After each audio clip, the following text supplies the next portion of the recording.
Aujourd'hui, plongeons ensemble dans l'histoire captivante de Didier Drogba. Un titan du football dont le parcours est aussi inspirant que spectaculaire. N'oubliez pas de vous abonner et de cliquer sur la cloche pour ne manquer aucune de nos prochaines vidéos. Alors si vous êtes prêts, allons à la découverte de cette légende qui est Didier Drogba.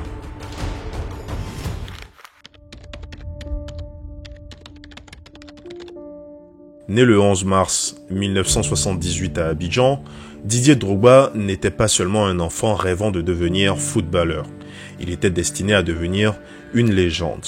Mais avant de devenir une superstar mondiale, Drogba a dû franchir de nombreux obstacles et c'est son début modeste qui a jeté les fondations de sa carrière exceptionnelle. Drogba arrive alors en France à l'âge de 5 ans pour rejoindre son oncle, footballeur professionnel, espérant ainsi suivre ses traces. Après des débuts dans divers clubs amateurs où il affine son jeu et sa technique impressionnante, Drogba fait ses premiers pas significatifs dans le monde professionnel au Mans, un club de 2e division en France.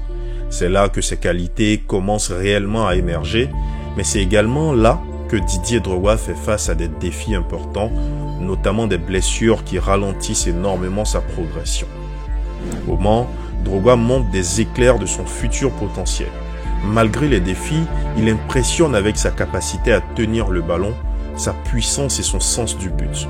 Cependant, ses premières saisons sont marquées par l'inconsistance et une lutte pour une place de titulaire constante, ce qui l'amène à une période de réflexion cruciale sur son avenir et même sur sa carrière. Sa véritable ascension commence lorsqu'il rejoint Guingamp en 2002. À Guingamp, Drogba transforme son jeu dans un club mieux établi, mais toujours sans les projecteurs des géants du football français. Il commence à démontrer son potentiel de superstar. Il marque alors 17 buts en une seule saison, aidant le club à obtenir des résultats significatifs en Ligue 1.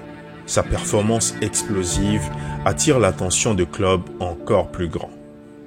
Fort de ses succès à Guingamp, Drogba fait le grand saut à l'Olympique de Marseille en 2003. Il va lui falloir qu'une seule saison pour marquer les esprits et les cœurs des supporters. À l'OM, Drogba devient un phénomène, marquant 19 buts en championnat et menant son équipe à la finale de la Coupe UEFA. Son impact va bien au-delà de ses buts. Il devient un leader, un joueur capable de transformer les matchs à lui tout seul. Grâce à ses exploits, à Marseille et doté d'une réputation de buteur redoutable, Drogba attire l'attention des grands clubs européens.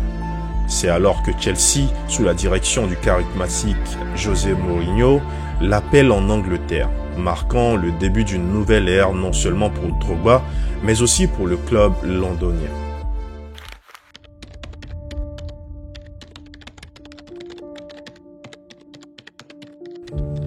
Après avoir laissé une marque indélébile à Marseille, Didier Drogba rejoint alors Chelsea en 2004 pour la somme impressionnante de 24 millions de livres sterling.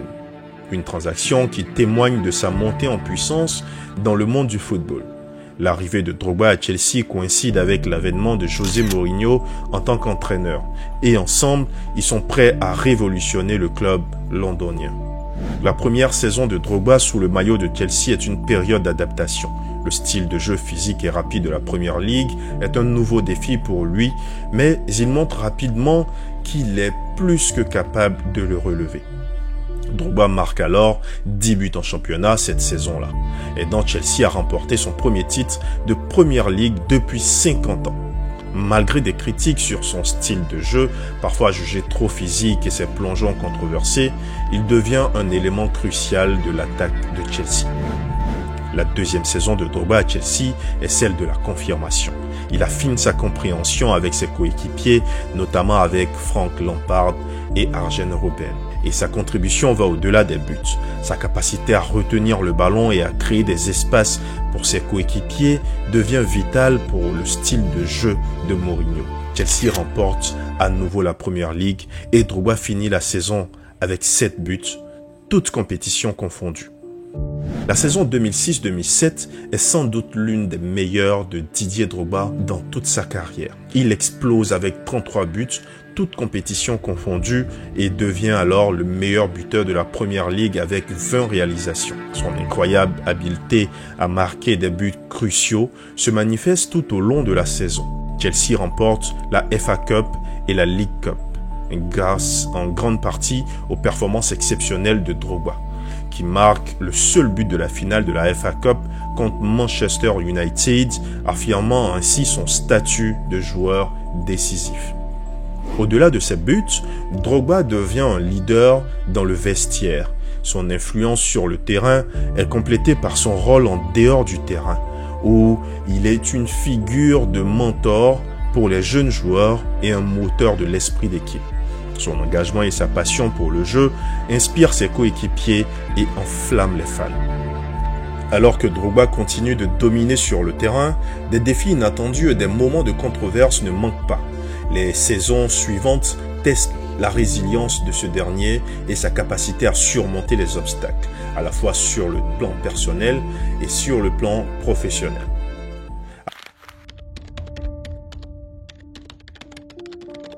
Après avoir solidement établi son statut de superstar à Chelsea et dans le monde du football, Didier Drogba entre dans une phase de sa carrière marquée par des hauts et des bas, des épreuves personnelles et des défis professionnels qui testent sa résilience et son caractère. La saison 2007-2008 est une période de transition pour Chelsea et aussi pour Didier Drogba. L'équipe subit des changements significatifs avec le départ de José Mourinho au début de la saison.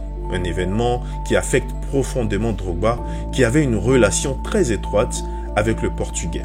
Sous l'égide d'Avram Grant, Chelsea atteint la finale de la Ligue des Champions, mais Drogba se retrouve au centre d'une controverse lorsqu'il est expulsé pour une gifle donnée à Nemanja Vidic de Manchester United.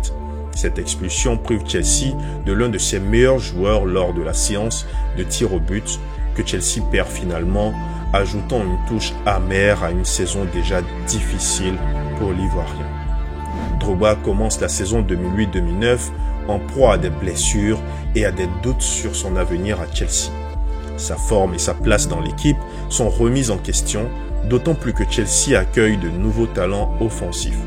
Cependant, sous la direction de Luis Felipe Scolari, puis de Guus Hiddink, Drogba retrouve peu à peu sa forme, terminant la saison avec des performances clés qui aident Chelsea à remonter et à remporter la FA Cup. Sa capacité à revenir au premier plan après une période difficile démontre sa ténacité, mais aussi et surtout sa détermination. Sous la houlette de Carlo Ancelotti, Drogba connaît l'une des meilleures saisons de sa carrière en 2009-2010. Il est couronné meilleur buteur de la Première Ligue avec 29 buts, menant Chelsea à un doublé historique, le championnat et la FA Cup. Cette saison est marquée par des performances légendaires comme son triplé contre Arsenal et ses buts décisifs dans des matchs cruciaux. Sa présence sur le terrain est imposante et il devient le catalyseur des succès de Chelsea, démontrant que malgré les défis des saisons précédentes, il reste l'un des attaquants les plus redoutables au monde. En dehors du terrain, Drogba continue d'impacter positivement ses coéquipiers et la communauté. Son travail caritatif en Côte d'Ivoire et son influence en tant que leader dans les vestiaires sont largement reconnus. Drogba n'est pas seulement un joueur qui marque des buts, il est aussi un symbole de leadership, de charité et d'inspiration, utilisant sa notoriété pour faire une différence significative dans la vie de tous les autres.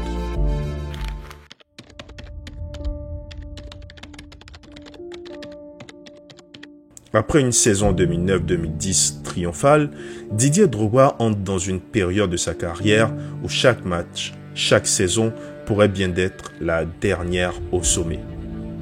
C'est une période charnière marquée par des hauts historiques et des bas frustrants qui cimentent son héritage comme l'une des figures les plus emblématiques de Chelsea et du football mondial.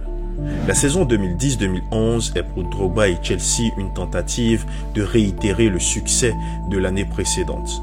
Bien que l'attaquant ivoirien affiche toujours une présence importante sur le terrain, ses statistiques connaissent une légère baisse, en partie à cause des blessures et de l'émergence de nouveaux talents au club.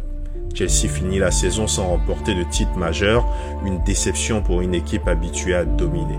Cependant, Drogba demeure une figure centrale, contribuant avec des buts et des performances qui rappellent à tous sa capacité à influencer les grands matchs.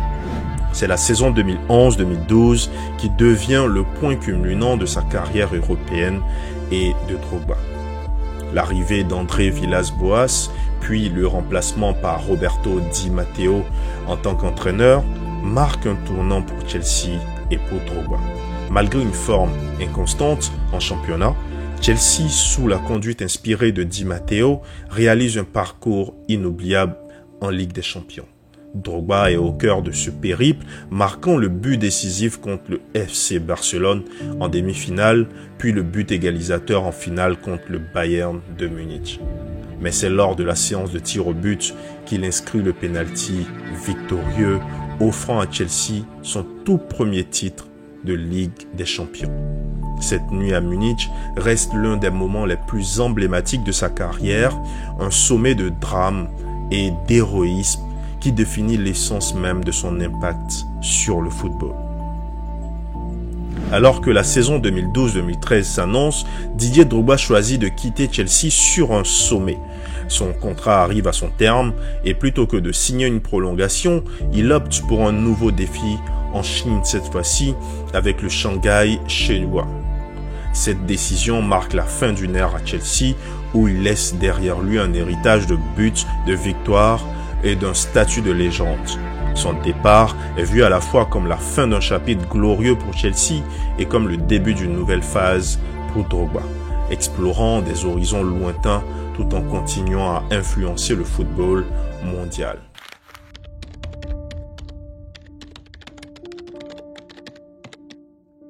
Après son départ triomphal de Chelsea, Didier Drogba continue d'inspirer et d'impressionner la scène internationale. Son passage en Chine est suivi d'une période productive en Turquie, puis d'un retour émotionnel à Chelsea. Chacune de ces étapes ajoute des couches à son riche héritage, non seulement en tant que footballeur, mais aussi en tant qu'humanitaire et leader. En 2012, Didier Drogba rejoint le Shanghai Shenhua, attiré par l'opportunité de participer à l'essor du football chinois. Bien que son séjour soit court, il y laisse une marque indélébile non seulement par ses performances sur le terrain, mais aussi par son impact sur ses coéquipiers et l'attrait de la Ligue chinoise pour d'autres stars internationales. Après une saison en Chine, il se dirige vers Galatasaray en Turquie, où il continue de briller durant ses 2 années à Istanbul. Drogba aide le club à remporter la Super League turque en 2013 et la Coupe de Turquie en 2014. Ses performances en Ligue des Champions, notamment contre les équipes de renom, renforcent sa réputation de joueur de grands matchs. En 2014, Drogba Didier fait un retour émotionnel à Chelsea, retrouvant José Mourinho et ses anciens supporters. Ce retour est moins marqué par ses exploits personnels que par son rôle de mentor pour la nouvelle génération, notamment Diego Costa et Eden Hazard. Malgré un temps de jeu réduit, il contribue au succès de l'équipe qui remporte la Premier League et la Coupe de la Ligue lors de la saison 2014-2015. Son dernier match à Stamford Bridge est un moment poignant où il est porté hors du terrain par ses coéquipiers, symbolisant son statut de légende vivante du club. Après Chelsea, Drogba traverse l'Atlantique pour jouer en Major League Soccer avec l'Impact de Montréal, où il continue de démontrer son talent en marquant 11 buts en 11 matchs lors de sa première saison. En parallèle à sa carrière sportive, Drogba intensifie ses efforts humanitaires. Sa fondation travaille à améliorer les conditions de vie en Côte d'Ivoire, notamment à travers l'éducation et la santé. Son rôle dans la médiation lors de la crise politique ivoirienne en 2011 met en lumière son influence bien au-delà des terrains de football. La carrière de Didier Drogba tant sur le terrain que hors du terrain en fait un modèle pour les générations futures. En plus de ses exploits footballistiques, il est salué par son leadership, son intégrité et son engagement envers sa communauté. Drogba n'est pas seulement une légende de Chelsea ou un héros en Côte d'Ivoire, Il est une figure mondiale du sport, dont l'impact continuera à se faire sentir longtemps après sa retraite du football professionnel. L'histoire de Didier Drogba est celle d'une ascension fulgurante d'un héros sur et hors du terrain. Un joueur dont le nom résonne avec grandeur, charisme et détermination. Que pensez-vous de l'impact de Drogba sur le monde du football et au-delà? Avez-vous d'autres souvenirs de ses performances qui vous ont marqué? Partagez vos pensées et dans les commentaires, nous les verrons. Et si cela est nécessaire, nous pourrons faire une vidéo sur Didier Drogba en équipe nationale de Côte d'Ivoire. Je vous dis à très bientôt. C'est ici que ça se passe. C'est sur les vrais buzz. Bye bye.